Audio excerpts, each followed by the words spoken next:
মান অভিমান ও বিচ্ছেদের নাটক ভুলে আবারও এক হলেন পরিমণি ও শরীফুল রাজ। 16 আগস্ট রাতে রাজ্যকে নিয়ে একসঙ্গে কেক কাটতে দেখা গেছে তাদের দুজনকে। 17 আগস্ট সকালে গান বাংলার স্টুডিওতে সঙ্গীতায়োজক কৌশিক হোসেন তাপস, ফারজানা মুন্নির সঙ্গে দেখা যায় তাদের। বিশেষ সেই মুহূর্তের কিছু ছবি ও ভিডিও শেয়ার করা হয়েছে তাপসের ভেরিফাইড ফেসবুক পেজ থেকে। ক্যাপশনে লেখা হয়েছে, রাজ্য বাবার জন্মদিন উদযাপন করা হচ্ছে টিএম এর পক্ষ থেকে। এর আগে 10 আগস্ট শরীফুল রাজ ও পরিমণি দম্পতির ছেলে শাইম মোহাম্মদ রাজ্যের প্রথম জন্মবার্ষিকী পালন হয় রাজধানীর একটি 5 তারকা হোটেলে। অনুষ্ঠানে বিনোদন অঙ্গনের অনেকে উপস্থিত ছিলেন। পুরো অনুষ্ঠানটি একাই সামলিয়েছেন রাজ্যের মা পরিমণি। অনুষ্ঠানে দেখা যায়নি বাবা শরীফুল রাজকে। জন্মবার্ষিকী অনুষ্ঠানের ঠিক 2 দিন আগে কলকাতা থেকে দেশে ফেরেন রাজ। জানা যায়, অনুষ্ঠানের আগের দিন রাতে পরীর বাসায় গিয়ে ছেলের সঙ্গে দেখা করেন তিনি। কলকাতা থেকে আনা উপহার সামগ্রী ছেলের হাতে তুলে দেন। ছেলের সঙ্গে কিছুক্ষণ সময় কাটিয়ে চলে আসেন। অনেকে ধারণা করেছিলেন ছেলের জন্মদিনের অনুষ্ঠানে যাবেন রাজ, কিন্তু দেখা যায়নি তাকে। এদিকে ঢাকায় ফেরার পর রাজের কোনো খবর পাওয়া যাচ্ছিল না, ফোনও বন্ধ ছিল। অবশেষে 15 আগস্ট দুপুরে পাওয়া গেল এই অভিনেতাকে।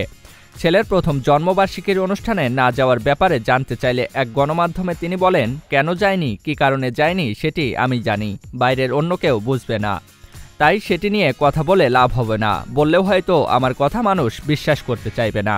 সবার অভিযোগ থাকতে পারে, কিন্তু কলকাতা থেকে ফিরে একজন বাবা হিসেবে অনুষ্ঠানে আগের রাতে বাবুকে দেখতে বাসায় গিয়েছিলাম, বাবুর সঙ্গে সময় কাটিয়ে এসেছি। এক সাক্ষাৎকারে পরিমণি বলেছেন, এখন আমার সঙ্গে রাজের কোনো সম্পর্ক নাই, সম্পর্ক তার ছেলের সঙ্গে। এ ব্যাপারে জানতে চাইলে রাজ বলেন, মানে কি, আমি পরীকে বিয়ে করেছি, বউয়ের সঙ্গে সম্পর্কটাই আগে, পরে সন্তানের সঙ্গে। সত্যি কথা কি, পরী সবকিছু ছেড়ে ছুড়ে দিয়ে সন্তানকে নিয়ে সবসময় সেলিব্রেশন করছে। এ বিষয়টি আমার ভালো লাগে। রাজের ভাষায়, পরীর জীবনে সুন্দর একটি উপহার, আনন্দের একটি উপহার সন্তান রাজ্যকে দিতে পেরেছি, এটি আমার জন্য আনন্দের, গর্বের। পরীর সঙ্গে সম্পর্ক স্বাভাবিক করার ইঙ্গিত পাওয়া গেল রাজের কথায়। তিনি বলেন, এ জীবনে আমি অনেক ঝামেলা ফেস করেছি, আর করতে চাই না। জীবনটা স্বাভাবিক চাই, শান্তি চাই, আর কোনো ঝামেলায় জড়াতে চাই না। তার মন্তব্য, বেবির জন্য হলেও আমার জীবনটা ঠিকঠাক করতে হবে।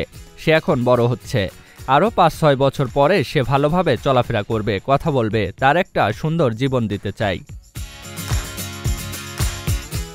গত 20 মে পরিমণিকে রেখে নিজের সব জিনিসপত্র নিয়ে বাসা থেকে বেরিয়ে আসেন রাজ।